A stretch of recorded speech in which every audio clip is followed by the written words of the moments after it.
think that we've seen the rise of influencer marketing over the last few years, and it's still done on a very kind of basic level. And I think that brands are still thinking, what's the most I can get out of my investments, more from a campaign point of view. So most of the influencer marketing, or most of the brands that we were talking, they're kind of competing for the same type of influencers that are working with everyone.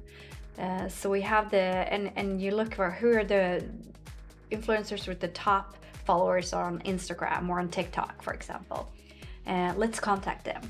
And then you're kind of losing the whole kind of essence of influencer marketing, which is create really credible content with the likes of your users and consumers and fans.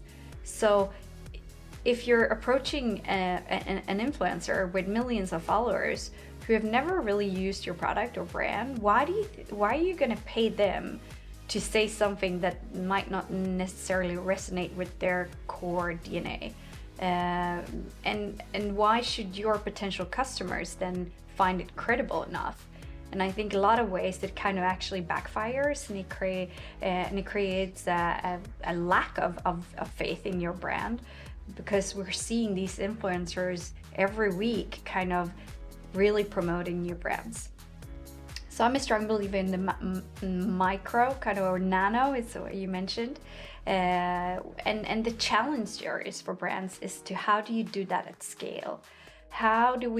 What kind of platform do we use? And this is a question I constantly get from founders. What kind of platforms should we use to reach out and have 1,000 influencers on TikTok create content on us? And I know there's a few different brands out there trying to achieve this, but they're yet to be someone that really does it well.